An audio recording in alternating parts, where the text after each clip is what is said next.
All right, guys, welcome to the Crawford County, Illinois Ghost Hunter Society live talk show. This is episode number 36 of our Monday night talk show. I'd like to welcome everybody that is tuning in tonight, trying to give it a little creepier look. We've got the candles lit and everything tonight, guys. So it's going to be a good one. You can check out our Facebook page at crawfordcountyghosthunters.org. If you guys have not checked that out, definitely get on our Facebook page and check it out. You can email us at illinoishauntings@gmail.com. If you guys have any place out there that you want us to investigate, send us a message on or email us. We answer both email and messages on our Facebook page. So definitely, let us know if you've got a house out there, a business, or any other location that you think might have the presence of paranormal activity, because we will investigate it free of charge.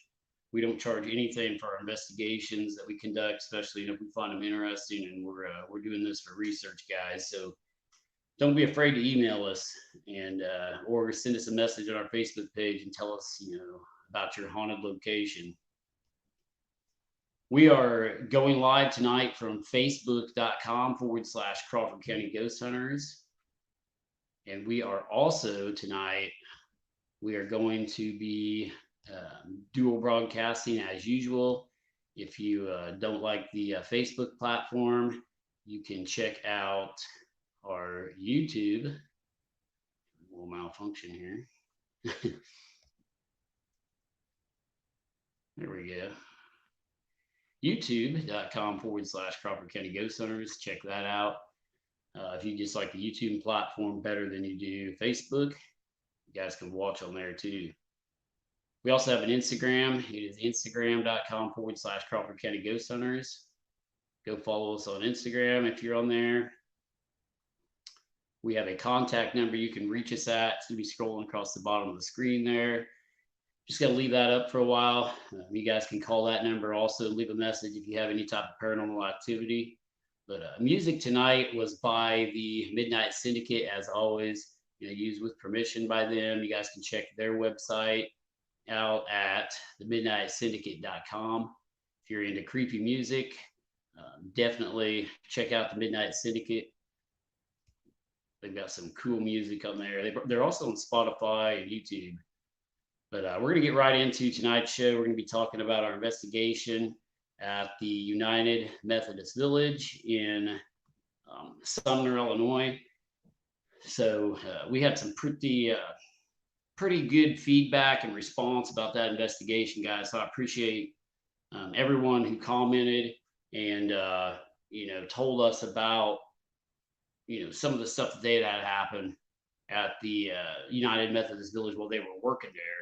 We got a lot of people, sending us personal accounts of paranormal activity they experienced. It just blew our mind, the amount of stuff that, people experience there.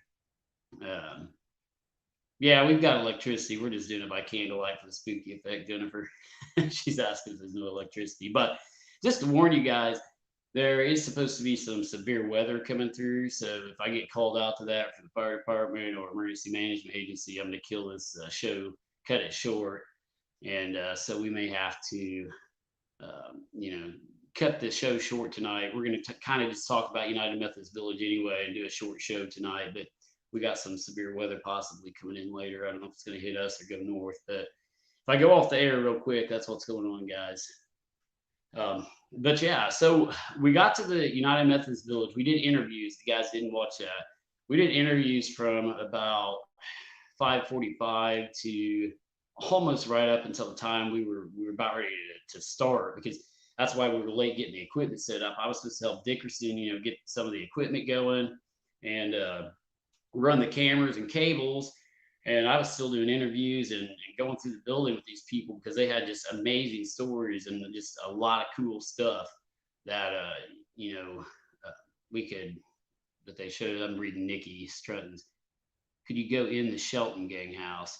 We actually went there. That was on our investigation into the Johnsonville house. We investigated. Some individuals told us about the Shelton Gang house. That's what kind of, sorry, I'm to interrupt the Methodist Village today, but I was reading Nikki's comment. I'll kind of throw that up there on the screen. I think you guys can see that. What she's talking about is a house down near the Johnsonville area. And we did go into that area and look at the house. We took pictures of it and everything that night, but we didn't go ahead and go in because we're trying to contact the owners to see if we can do a full-scale investigation there at the Shelton Gang house.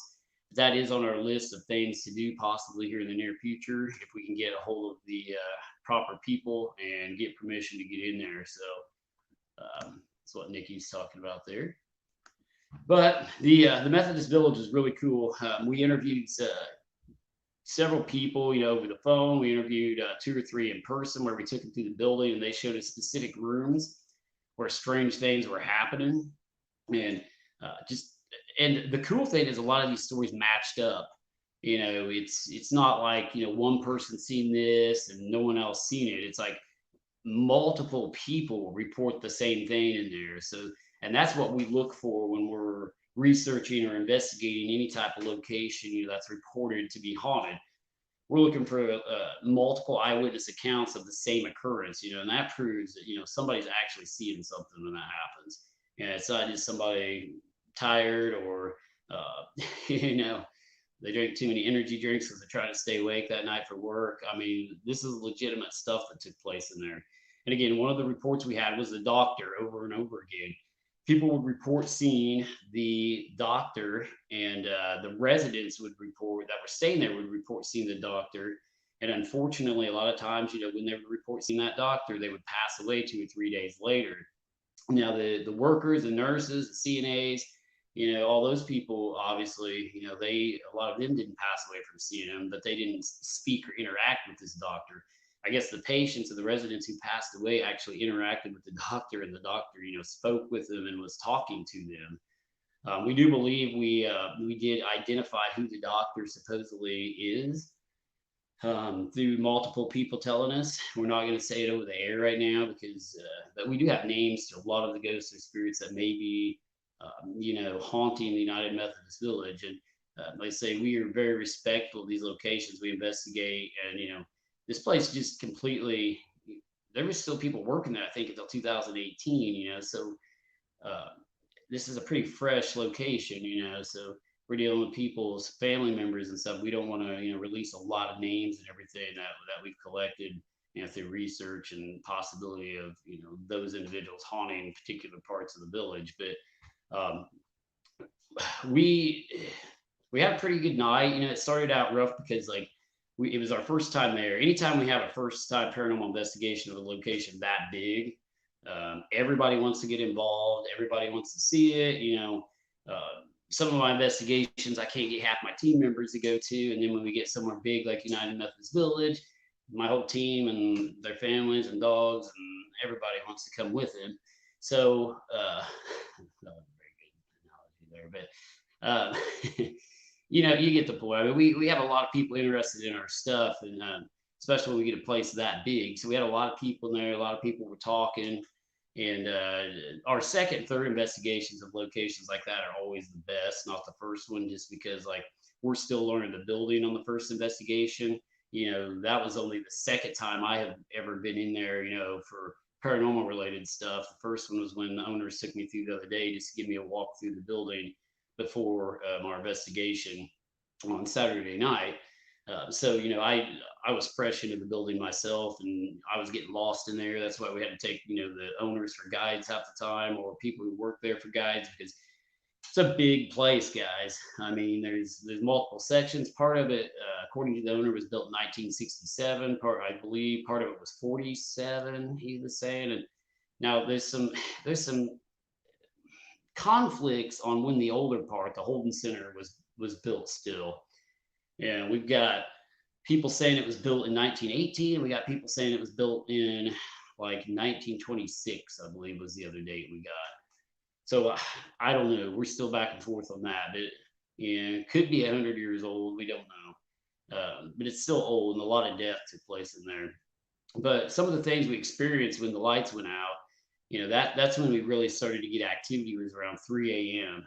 We were in there, and we had our equipment set up. I had what was called an EDI meter set up, which is an eddy meter. And what it does is it can measure temperature changes, air pressure changes, barometric pressure changes, vibration detection on it, and it's also got electromagnetic field detection. So it can measure all of those things at once. And directly right off the bat, when I said, "Are there any ghosts or spirits that are in here that would like to communicate with me?" Um, we got a huge. I went back and looked, and it was a temperature and air pressure change on this eddy meter. We could go back in and plot it and look at it, which is pretty weird. And that thing, it actually records it onto an SD card. We pop it into the computer. We can look at time and see if two different things correspond with each other at the same time, and they did. And it was also at the same time I asked a question if there's anybody in here that'd like to communicate with me. So we get this hit on our, our equipment, and that's what we look for. We look for multiple pieces of evidence at once to suggest that there could be some type of paranormal activity, and environmental changes sometimes suggest paranormal activity. It could be debunked. There may be some natural explanation for that, but that's what we look for. We're looking for environmental changes, such as strange electromagnetic field spikes in an area where power has been cut off, and we're not using cell phones, or we're not using any type of man-made equipment. That's the problem with electromagnetic fields in these buildings and locations we investigated. Is you've got to kill all the power. You've got to put phones, either turn them off, put them on airplane mode. I don't even like them on airplane mode. I like to turn them off, but a lot of times when we're doing EVP investigations, we'll at least leave them on and put them on airplane mode, just so we can get time or and everything off our phones when we're doing our EVP sessions. But we need to just put the phones in the box and wear a wristwatch. But phones are bad, during investigations. We have to go live too, so we've got that camera set up, so that affects EMF meters. So that's why a lot of times when we get electromagnetic field hits on an investigation, we just automatically debunk them as being a natural phenomenon or a man-made source of electromagnetic fields, which 98% of them are. To have a paranormal occurrence that is causes some type of electromagnetic field disturbance is extremely rare. I don't care what you guys see on TV and all these idiots on TV running around with EMF meters. They do not know how to use them. They don't know anything about electromagnetic fields, and they've got camera equipment right next to them as they're filming. When they got these K2s going off, these tri-fields going off, or whatever EMF meter they decide to use, and they're sitting there saying, "Oh, we've got ghosts or spirits here." Well, no, that's your camera equipment. Or somebody's using radio, if you're using a two-way radio, those also set them off. Cell phones set them off. Just variety of things. I'm not gonna rant here about EMF stuff, but it's just important because a lot of these groups you guys see on TV or or out there on the internet have no idea about how to use their equipment. It's very rarely that you get electromagnetic field spikes associated with paranormal activity. Has to be no power, no electronic equipment around. You have to be in the middle of a cemetery with no power lines, cornfields all around it, and absolutely no equipment, natural equipment around there for an EMF meter to spike and me get excited.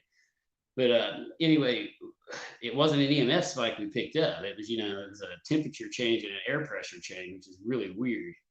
At the same time, we got that there as I called out and said, can you communicate? And we were in Dicus hallway when the lights went out when we done that. It was on the Dicus hallway of the building, or what they call the Dicus area.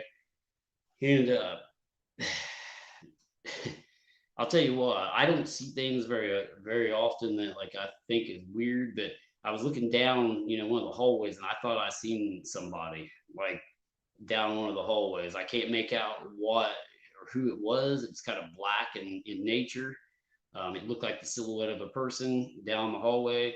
I just shut my camera lights off too, is why I almost wanted to debunk it in my mind, because when you shut lights off, your eyes are adjusting to the light, and you could have some sort of weird anomaly maybe associated with that. Could be associated with your eyes just adjusting. But I did see something weird. But the weird thing happened in room 222 in the Dicus area. I was trying to communicate and say, "Hey, is there anyone here? Can you guys knock? Can you do anything?" Hey, Kelly Griffey's on. She just commented she was one of our investigators that night. She's kind of joined my team to help us out here because she was formerly, or still is, I'm not sure, with another team that I'm not even going to mention. But Kelly's been a big help, was a big help during that investigation. So I appreciate everything she done for us that night. Looks like we got Becky and Ed on here too, two team members. I'm sure you guys remember Becky. She had some health problems, and we're glad she's doing a lot better. And she's on here tonight. So Ed Reese, one of my team members. But thanks, guys, for tuning in. But yeah, we saw some things and heard some things in the Dicus hallway that we can't really explain. Room 222, to get back to that. I started hearing bangs and knocks. So I went to investigate, went over there, and like as I didn't know where it was coming from. As I went past 222, I heard a knock and a bang come out of the room, like almost like come over here. Because like it was literally as I passed to go, into that area. I heard that. So I go into the room and I hear a metal ping, what sounds like in the bathroom area, and it was definitely on probably a pipe or the metal fixture on the sink. But something pinged on the metal in there, and then I heard like the curtain move a little bit in that room, and I heard something bang on there was a little table there, a nightstand. I looked in it, and there was just a little pamphlet. I think it was religious related pamphlet. I can't remember what I have to go back and look at it. But some type of pamphlet inside that table that was making noise. Something was scratching on it. I thought, well, maybe there's something inside there they want me to find. I open it up, and it's like this. I don't know if it's Lutheran, some type of religious pamphlet in there. But so we left that room. We go on out, and we're just sitting there in the dark, and we're just hearing this weird like rustling sound off in front of us. It's complete darkness. And on the live feed, you guys can't see anything in the dark conditions we're in because the camera does not have enough light to show you guys what is going on. And that kind of sucks because when we turn our live feed off and our camera off, sometimes it's completely black on your screen. But in real life, we can actually still see because our eyes are better apparently than what camera lenses are. The camera needs the light to show you guys, to adjust and actually work in there. And but we can still see with the ambient light, the light coming through the doorways. Our eyes have adjusted at this point to where we can see down the hallways. That's why we can pick out movement stuff. And you guys hear us saying we see things or hear things, and you're probably wondering how the hell we see this because on your end you're seeing complete darkness on these investigations. But a lot of times when it's black on your screen, we can still see a little in there. I mean, it's just not like completely dark. But yeah, there was a lot of unusual sounds in there. And then me and Riley went over while the rest of the team were taking, some of the equipment down. This was getting close to 4 a.m. We went and investigated the Alton Center, I believe is how you pronounce that, which was the dementia unit of the Methodist Village area. So we went into that wing and was sitting there and went around to where the dining area was. And we heard a couple other, kind of just small sounds. They could have been debunkable. I'm not saying they're paranormal, but all in all, like a lot of our investigation that night was kind of giving you guys a tour of the building out there on Facebook because we wanted to show you all what this place looked like. I know we had a lot of interest from people who formerly worked there and kind of wanted to see the condition of the building, what it looked like now, from when they were working there. So, I apologize for the first part of the video being so long on that tour, but the building is so big. Yeah, we usually do that in all our investigations. If we're going into a new building, we'll show everybody, the layout of the building. We'll go through each hallway and show you guys what the place looks like. And that's what we done that night. We didn't realize it was going to take so long, man. And there were so many reports from so many areas. You were listening to one of the former workers as we went through there tell you guys about some of the things that they've experienced there. And there was just stuff everywhere. That's why it took so long. I apologize, that it took us almost 3 hours to start the investigation just because the building is so big. But we wanted to show you guys on this first one, what it looks like, what we're dealing with, and we're going to go back and do a really good investigation of the old part of the building. So that's gonna be really neat. We set most of our cameras up in the newer edition because that's where the doctor had been seen. But if you think about it, the older edition over there was shut off years ago. So a lot of people didn't have access to that. So that's why there's probably not as many paranormal stories. Yeah, they said it's haunted as heck. People have had experiences over there, but the doctor and things like that have not been seen over there because if you think about it, a lot of the workers didn't have access to that area. I've been told. They weren't allowed. Some of the newer ones that worked there weren't allowed to go over there because it was shut down before the rest of the building was shut down and closed off. So that's why probably there's more recent stories from the newer part than there is the older one. The older one may have crazier stuff going on just because, like I said, the lack of access to it at night from the former employees. But we're going to check the whole place out. We're going to do a lot of probably several investigations there. The owners are cool as heck. Dwayne and Rick, you couldn't ask for nicer guys. I like those guys, and they stayed with us the whole time. That was awesome, because we needed help. People showing us around and everything. Just cool guys and their family. Some of their family members showed up. Really nice people. We appreciate them letting us investigate the United Methodist Village and continue to investigate the United Methodist Village here in the near future. So we're supposed to give them some dates, guys, on when we're going back to this place because we are going back soon. Maybe this weekend or next. It's definitely going to be a weekend in May, I would say. We are going to go back and do the older part of the building, the Holden Center, I believe it's called. And I'm still, like I say, I'm still learning this building myself and what all the places are called. There's the Wesley Center. There's the Dicus Hallway. There's the Pathway to Home Hallway, they call it. There's a lot of different places in there, and we got lost and turned around for sure. But the attic area is really cool. We went up on, if you guys watched our live feed. Sorry, I just had something hit my wall here at my house. I'm in here in the dark and something banged on the wall, but I had people follow me home from all these places. My house is extremely haunted. But anyway, we were up in this attic area and we went up there and kind of did an overview and showed you guys what it looked like from the top of the building, which was pretty cool. And we looked down, and did you guys hear that on the live feed? Tammy said she heard that bang, like something hit the wall.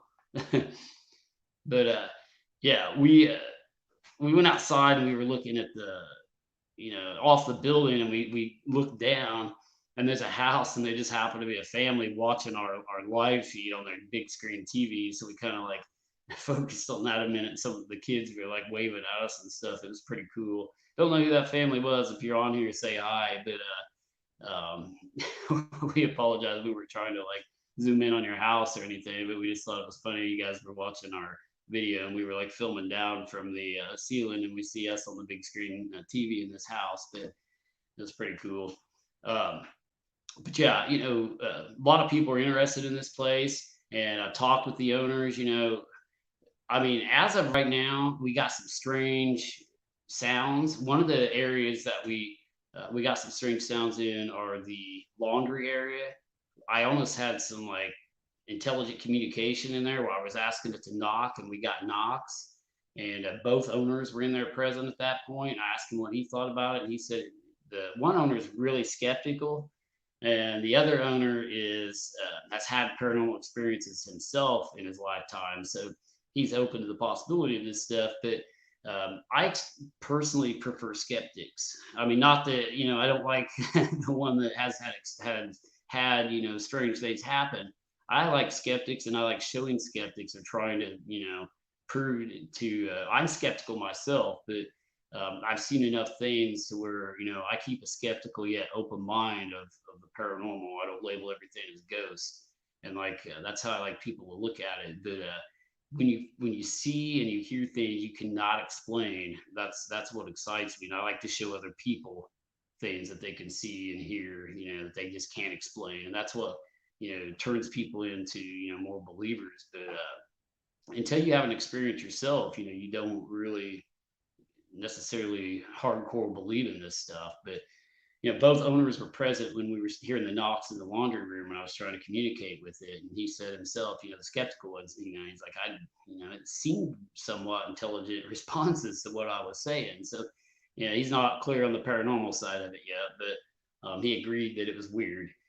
So, we're to continue to investigate this place, and we may, if we document paranormal activity, we may have had an EVP come over my voice at one point. I think that may have been in the stairwell where one of the ladies was experiencing, and that's what happened too. I apologize a lot of times, guys. I had to run off because like there was a couple individuals in there. We had several individuals that didn't want to be on camera, and I was going to see what was going on with them because they were having experiences. And one lady individual was affected really hard by this place, and she was having, anxiety. She said she felt heavy on her chest in certain areas. She was just feeling real anxious. Almost, I think she was even crying at one point. She just didn't feel good in this place, and this place was affecting her. And one place actually drew her in.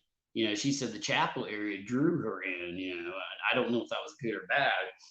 Not sure what she really meant by that. Whether it was a good draw or a bad draw. But and she also had an experience where she was looking out a window, and reading your comments here. Sorry, guys.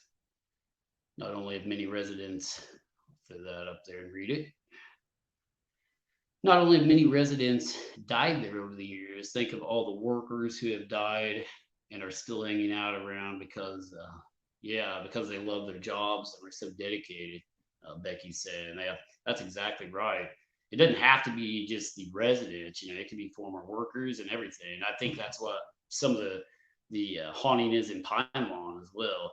We had Ed the nurse over in Pine Lawn at Sumner, and he passed away, had a heart attack while he was, working. And really nice guy. I mean, everybody describes him as an extremely, extremely, nice guy. He liked to joke around. He was great with the patients. And that's the type of people that stay at their job. He's continuing to help those patients. And that's, like Becky said, the same situation could be happening here at the Methodist Village. We may be dealing with the doctor. He could be a doctor, which is what we're finding out, that passed away in the area, that is continuing to help these patients, or maybe helping them in the afterlife.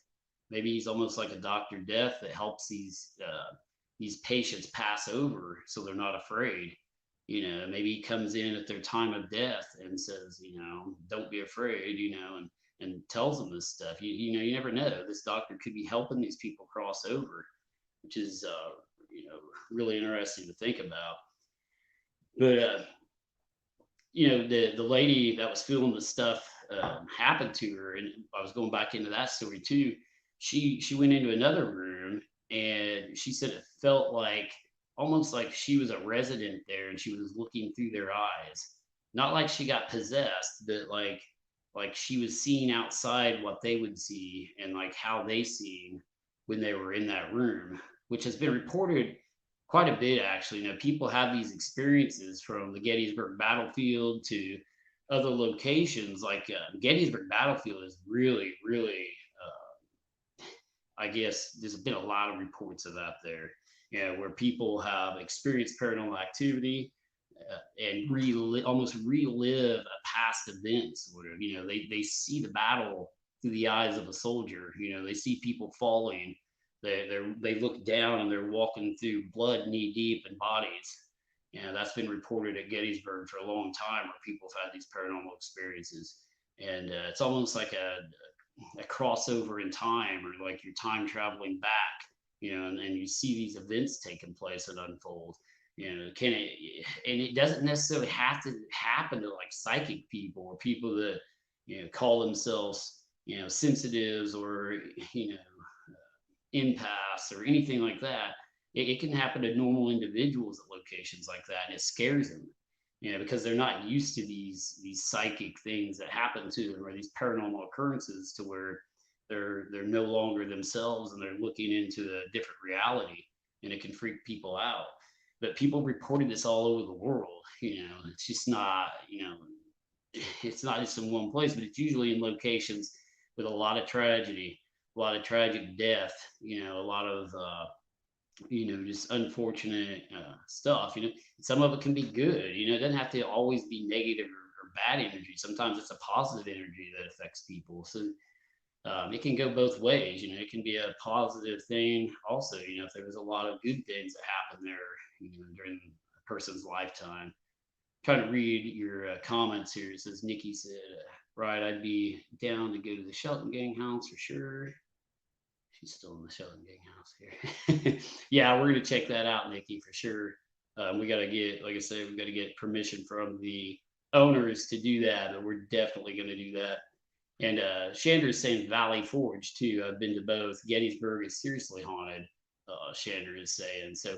Yeah, definitely. We investigated that last summer. All the sites in and around Gettysburg. I had some strange experiences myself there. If you didn't watch our show and our investigations of that place, the Devil's Den area, Triangular Field, Iverson's Pit. I had some Reynolds Woods. We had some pretty good experiences. Me and Dickerson, I believe it was called Iverson's Pit. We experienced and heard two soldiers, what sounded like they were yelling back and forth, and then we heard gunfire. And we recorded it. He recorded it on his Tascam recorder. I mean, it almost sounded like cannon fire in the background and gunfire, and two soldiers yelling back and forth there at Iverson's Pit at Gettysburg Battlefield. So yeah, I mean, but a lot of deaths again. Just like United Methodist Village. It's almost 100 years. It's debatable on when it was built. Like I say, the owner's telling me I think it's 1926. I mean, I'm leaning toward what he's telling me. He's got the deed and abstract. I don't. I'm sure he's got the deed and abstract. I think it should tell somewhere when it was built. So, but a lot of years there of things going on. Kelly Griffey says I was there. My first EVP. Awesome. I think she's talking about maybe Gettysburg. But yeah, Kelly was yeah, I'm not sure she's referring to Gettysburg. Yeah, Gettysburg. So cool. Yeah, so she's recorded stuff there even.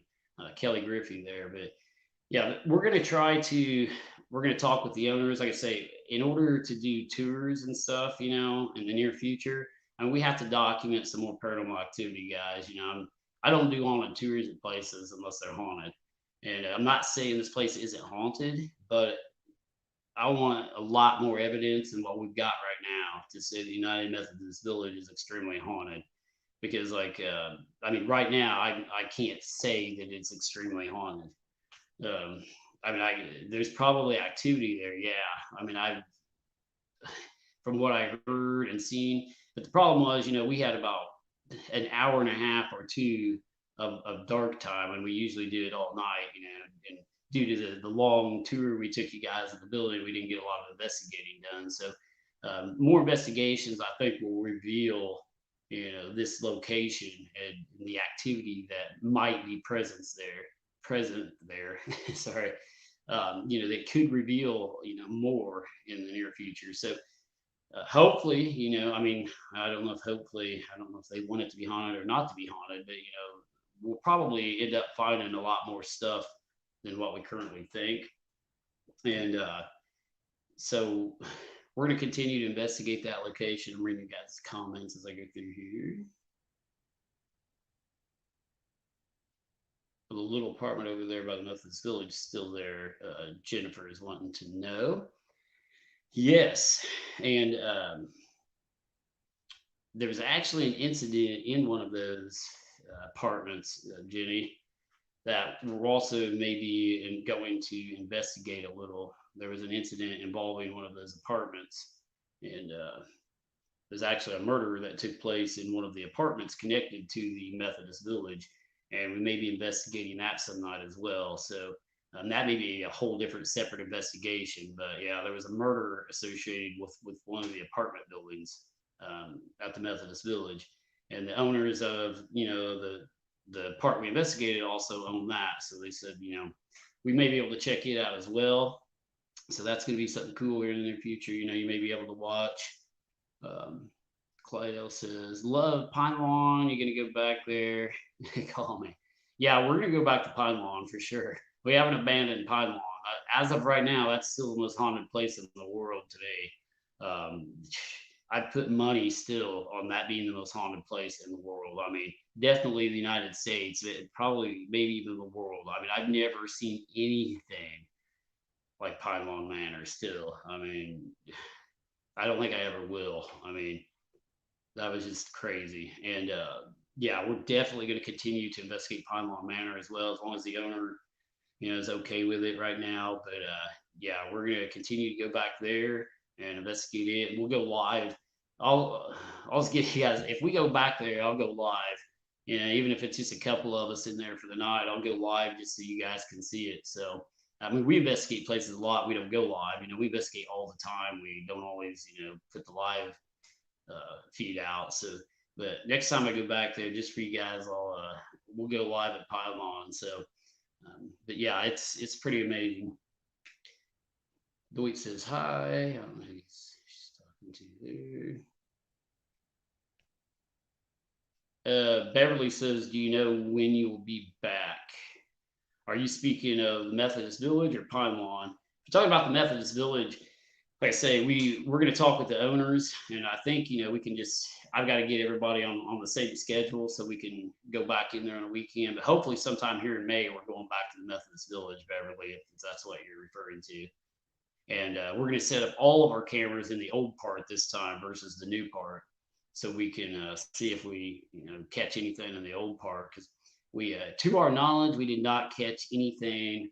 We've still got to review some of the camera footage, but to our knowledge, we did not catch anything paranormal on our camera system in the 1967 edition there at Methodist Village. But we also have somebody at base at all times. I try to. We had an incident the other night where I don't know how this happened, but they know this was to stay at base. Just as a team thing, I've got to go talk with them about. But we were in the. We went down to the Dykes hallway, and I started hearing something. I told Dickerson to come with the Tascam recorder. Well, my whole team ended up coming, leaving base because I'm hearing something. And I'm pretty hardcore about my team and my investigating, and we follow a strict set of rules and guidelines. We always want somebody at base, and they ended up leaving base and all coming down there because I was hearing something. But that normally doesn't happen. I don't know why they did that, but I radioed to base. Nobody was there. You guys may have seen that on my on the live feed, and that kind of made me mad because when I radio base and nobody answers me, I get aggravated because I need to know if anything's being seen on those camera systems. So there's a point in there where I radio base. We're definitely going to have to go back and watch the camera system to see if anything's seen on there because I know nobody was there.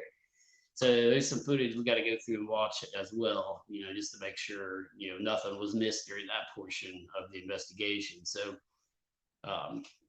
but yeah, we try to take a very strict, we follow strict guidelines when we investigate, especially during our EVP sessions. We'll make sure nobody's talking. We only record 3 to 5 minutes at a time on our regular EVP sessions where we're trying to get intelligent communication because anything over 3 to 5 minutes is very hard to control and have a controlled environment.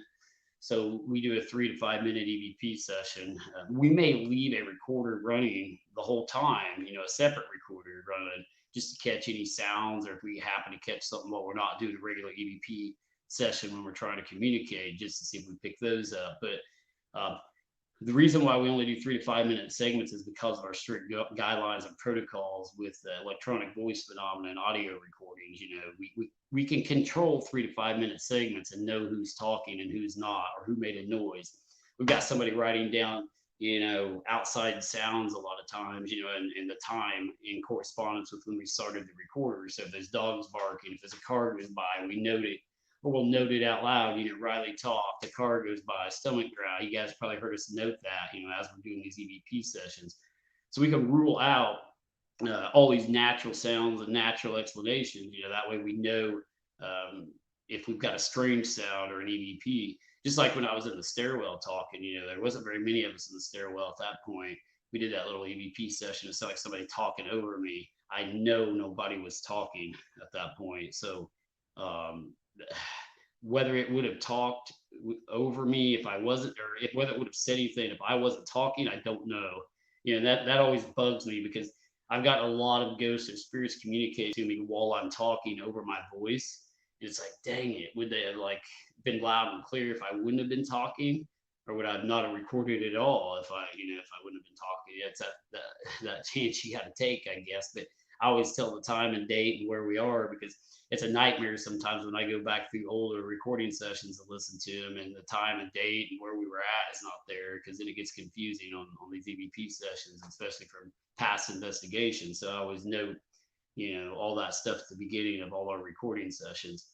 And a lot of times who's present, because if I get a voice, and it's just myself and Jason Dickerson, and we get a female voice on there, then we know there was no females present during that EVP session, and we can lean more toward that being a strange, anomalous voice that we can't, explain. So, Karen, she says, hello, I'm late. I think it's Deidre Dedra. I'm not sure how to pronounce your name. I'm sorry. She says, I've heard the basement. Somebody else has popped up a comment. Went away. I've heard the basement by the child care in the old part is haunted. Yeah, we went down there too. I mean, we pretty much explored the whole building, but it's so big we didn't focus on particular areas on this investigation. And it takes several investigations to do that. We're going all of them and see if we have an experience anywhere, and then we're going to start narrowing down those areas to where we're having the most experiences and focus on those areas. So it may have looked like a chaos during our investigation, but we're actually trying to locate and figure out which areas are intelligently trying to communicate with us through EVP or knocks, bangs, anything that might be taking place there. But yeah, we're gonna concentrate on that area too. She's talking about. Let me see. Deidra. She's telling me how to pronounce her name, I think. I may still have it wrong. I'm sorry. I went to Oblong, guys. I was there that night. Audrey said. I'm not sure what she's referring to. Which night are you referring to, Audrey? Trying to read some of your comments real quick. But yeah, we're probably not going to do a real long show tonight. I just wanted to kind of update you guys on what we found. Like I say, I'm not 100% on board that this place is extremely haunted yet. It's got some activity, I know. I mean, I've seen and heard some things, but is it up there on my top 10 haunted places list? I don't know yet. Yeah, but that's going to take several more investigations. Somebody, Karen just said, "Don't knock up long." Karen Cass said, I enjoyed the tour. It was so interesting. The chapel was amazing. Tammy Joe says, we're still talking about Pine Lawn. Yeah, it's, half the people are talking about Pine Lawn, half of you guys are talking about Methodist Village, so I'm getting confused. Yeah, if you refer to something, put Pine Lawn or Methodist Village, so I know which you guys are talking to out there in the comments. But yeah, we're going to continue to investigate this place, the Methodist Village and Pine Lawn. But hopefully it reveals more of its paranormal activity to us than what it did the other night. Because people have reported, like I say, the doctor, they've reported kids, they've reported getting shoved and pushed. Even though I'm not going to go much into this, during the course of the investigation, I'm not going to say who it was by, where it came from. I had an individual the next day send me a picture that they had an unusual bruise, like it was almost like a contusion on their arm, that they do not know how it took place, and they were present on the investigation. I'm not going to mention, if it was who that was, or if it was my team members or anybody at this point. I want to look into this more, but we're going to continue to see if anything like this happens. But they have like a strange bruise on their, I believe it was like their elbow or arm area. But people run into things, they scratch themselves. We try to debunk anything like that. But I've seen people come out of places with scratches down their back, and come to find out they'd scratched themselves earlier on in the evening and didn't realize it. And they lift their shirt up, and oh my gosh, they've got scratches down their back. That was a big thing at the Sally House out in Kansas. People were reported getting scratched there, and it's real easy for people. I'm not saying this individual was faking it. I'm just saying, like, he was definitely not faking it, the one on this one, but it's easy for people to fake scratches too, by like doing it earlier on in the evening, lifting their shirt up, and it's still red or something. So we're real skeptical of like any type of physical contact from ghosts and spirits because it rarely happens. I mean, hardly ever does it happen. And people report getting pushed and shoved, and like I a lot of times, and I thought this happened. This just reminds me of another thing that took place in Methodist Village that I had forgot about. I can't remember what part of the building. I have to go back and watch, and I hope I was alive when it happened. But it felt like somebody tugged on my shirt a little. I did feel like my shirt kind of pull out in a couple places. And it's some of the things that you know are real hard to explain or perceive. It's like light touches or like you feel your shirt getting tugged on a little. Like pine lawn. When I first started experiencing like even though I said physical contact's rare, it happened at Pine Lawn, and that's why Pine Lawn is haunted. But they literally touched my face in Pine Lawn. I mean, I felt fingers go down my face. I felt individuals have had their hair like pulled or messed with at Pine Lawn. Just a lot of physical interaction there. Myself and one of my team members, at the time, she hasn't been going very much, but Trish, she was sitting right beside me, and it almost felt like somebody was playing patty cake on her legs, like somebody tapping her legs like back and forth. This is Pine Lawn, not United Methodist Village. But she was sitting real close to me. It was dark. I look over and I thought she was tapping my legs. And like apparently she thought I was tapping her legs because the same thing was happening to her.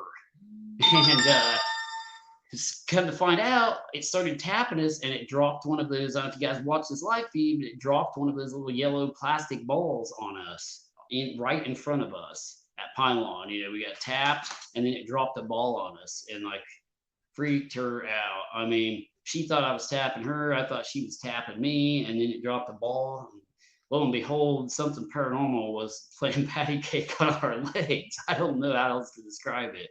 I mean, it was like weird. It was just like hitting our legs. It didn't hurt, it just felt like a little kid, kind of tapping on your knees or something, back and forth really fast. And just really strange. Amanda Routon got that ball put in the rim of her hat, like right back through here, freaked her out. Just all kinds of strange physical things at Pine Lawn. But as of right now, I haven't seen anything happen physically other than maybe my shirt getting tugged a little at this Methodist Village place. But people have been reported. We got a report from one of the former, what was he? He was some type of, I guess he was a maintenance worker. He gave us a report that he was down in the basement area of the Methodist Village and he got shoved. And I've also got a report of another one saying the same thing, that he was shoved down in the basement area. I don't know which basement area, which part. That's the thing too. The place is so big, people aren't being real specific with this on where this stuff took place. We need details, on where this stuff happened at, so we can set up in that area and see if we have experiences like that. But we are, the reports are still rolling in, and we appreciate that, guys. And that's why we're still, that's why I want to talk about Title Live. Please, please, please keep sending us your reports of the Methodist Village and anything you might have experienced there, whether you think it's weird or not. I mean, we're not going to think you're crazy. Don't like that. Just send us your stuff, and we'll review it. We'll look at it, and if we think it's extremely cool, we may want to interview you and talk with you more about your experience, or you take us in there and show us where it happened. So definitely, if you guys are out there watching, send us your stories and experiences from this place. Send it to us by a private message. That's easier, so then we can go back and kind of save it all. It's easier for us to document it and stuff. If you guys send us private messages with your experiences. Reading some of your comments here.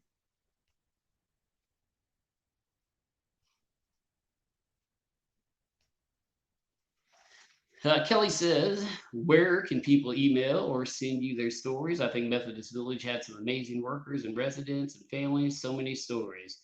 Yeah, guys, you guys can email us. Again, let me throw that up there real quick if I can get to it.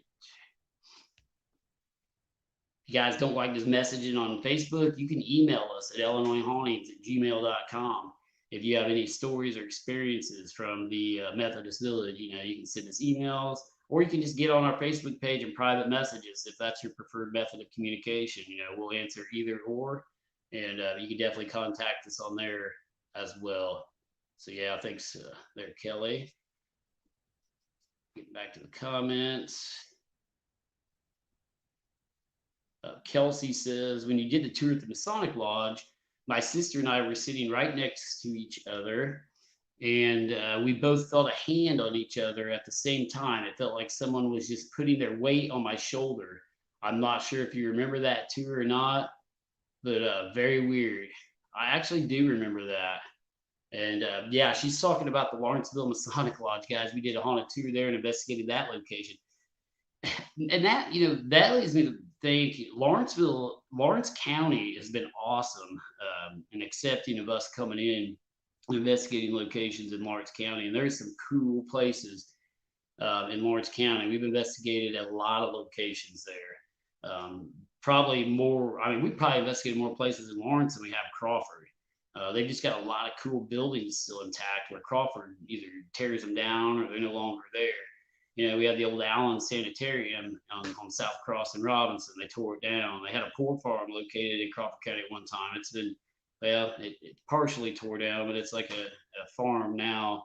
And it's not like your poor farm like in Lawrence County and everything. But we've investigated several locations in Lawrence County, from the high school that burnt down. We actually investigated the Lawrence County, the high school back when the kids were in session. There was a lady that got killed there by her boyfriend. They were supposed to be engaged, and she broke off the engagement with him. He came into the high school and killed her inside the high school while the kids were there. It was close to around noon hour, and people heard the shots. And I think her name was Georgina Lyons, if I remember right. I may be off on that name, but that was the individual that was killed at the Lawrenceville High School. And we investigated that, when the kids were present, or not when the kids were present, but when the school was still going on before the fire took place. Yeah, we were there investigating. We just couldn't release the information because they didn't want to scare the kids. But we can now talk about that investigation because the school is no longer in operation. There's not school there. And then after, they moved out to move to the new school, somebody went in and set the building on fire. So the building's still there in rubble. It's like burnt, and part of it's, it's got the ceiling or the roof missing in parts of it. The brick, it's still standing in places and everything. It looks horrible now. We haven't been in there since the fire, but kind of sucks because that was kind of a neat haunted location in Lawrence County. And we investigated that. We investigated the Masonic Lodge, like she's talking about, which has a tie to Abraham Lincoln, and it was it's actually supposed to be the oldest building in Lawrence County. It was a Presbyterian church back in the day, and it has ties to the Underground Railroad. Has a underground tunnel going to it. We do haunted tours there. If you guys are interested in a haunted tour of the Lawrenceville Masonic Lodge, let us know too. We'll do haunted tours all year round, guys. Like if you want a private tour of Pine Lawn, or a private tour of the Lawrenceville Masonic Lodge, we can get you. We'll do a tour. They'll let us do tours in there for you guys. Just get a hold of us and let us know. But and we're not doing them at the Methodist Village yet. It's still kind of in the planning stages, but we got to find some activity there first. So I don't want to say the place is haunted yet. So even though I've got a strong probability it is, but not yet. Another location we investigated in Lawrenceville was the old Poor Farm, which is off of 50 there behind the subway area. We investigated that location, found some activity there as well. There's somebody actually living there now, and it's kind of cluttered inside, which is why we don't do investigations there anymore. But trying to think of some other locations we've been to. Oh, the Elks Lodge in Lawrenceville. We investigated it too. Now that's the only place in Lawrenceville that just I had some issues with, because I am not with the building and the activity that was supposedly experienced there, but with the owners, or with the people that let us in. Let's put it that way. The workers that let us in showed up drunk, and we did not get to do an investigation because we were babysitting the owner all night. She was like yelling and screaming and upstairs making noises, and they called us in to do this serious paranormal investigation at the Elks Lodge there in, not the Masonic Lodge, the Elks Lodge. in Lawrenceville. Don't get them confused. The Masonic Lodge is awesome. But the Elks Lodge was a different story. The people were drunk. All the people that showed up to help us there were drunk, and we will not be back there unless they get some new staff. So every other place we've investigated in Lawrenceville has just been awesome, though. They've really let us, investigate a lot of locations there. Lawrence County has got some extremely haunted places. So still looking here at the comments. Seems like some ghost hunting teams do more to investigate history than actual history groups. Try to read this. Than actual history groups. This team and one I follow in Missouri do a lot of uncovering and teaching of history. Yeah, Chandra, I'm glad you mentioned that, and thank you, because we do. I mean, we put pride in like investigating and digging up history of these locations and the historical aspect of the places we go to, because without history, there can't be a haunting. I mean, I tell people that all the time, history is what makes your haunting. So, we dig into stuff like that, everything from Betsy Reed. We uncovered a bunch of stuff. We've got a documentary out. It was on Amazon Prime called, the Hanging of Betsy Reed, a ghost story by Joe Turry. Joe Turry produced that. Really, really cool. We helped him with it, and Joe Turry was the producer of it. And you can still find that. I don't know where he's got it up now. It may have went off of Amazon Prime and onto something else. But yeah, if you find it out there, it's called The Hanging of Betsy Reed, a ghost story by Joe Turry. And we dug into the history of Elizabeth Reed, and we uncovered a bunch of stuff that they didn't even know about. And we possibly found a rock in the woods that is associated with her that we didn't get into the documentary because I found it after the documentary was completed. But just a lot of cool stuff. We had, ground penetrating radar, which we went live on at Betsy Reed's grave, because a lot of people claim that Elizabeth Betsy Reed and her husband is not buried in Baker Cemetery. So we put to rest the rumor that there's not people buried by her gravesite in Baker Cemetery. We had ground penetrating radar out there, and ground penetrating radar showed 2 bodies right there at the Elizabeth Reed stone where her and Leonard were supposedly, buried. So whether it's Betsy Reed, you can still argue that, but there are 2 bodies at that particular tombstone where her marker is in Crawford County, Illinois. So a lot of people argued for years that she wasn't buried there. She was buried in Lawrence County outside the Lawrence County Cemetery, or she was buried in a shallow grave at the Lawrenceville High School, another Lawrence County mystery, where they hung her in Lawrence County by the high school, where the hangman's noose and everything was set up right there, the gallows. I gotta turn my pager off. Yep, I'm probably getting called out, guys. Hold on.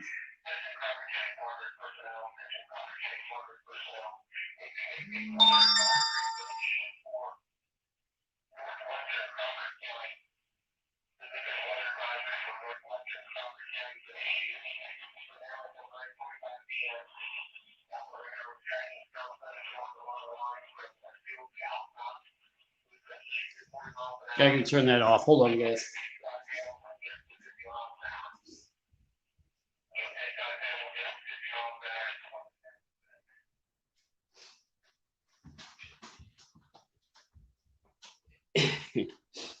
All right, guys. I know this has been a good show, but unfortunately, I got to go. I'm getting called out for severe weather. Yep. So I can shut all these alarms off. It's going off. Getting called out for severe weather that's entering the Crawford County area. I'm on the fire department, emergency management agency. So I got to go. Thank you guys for watching. We will talk more about this and the history, of some of these locations on our next show. So again, thank you guys all for watching tonight's show, and I'll see you on the next one. So we'll keep you updated on when we're going to do the Methodist Village again, guys, on our Facebook page. Have a good night.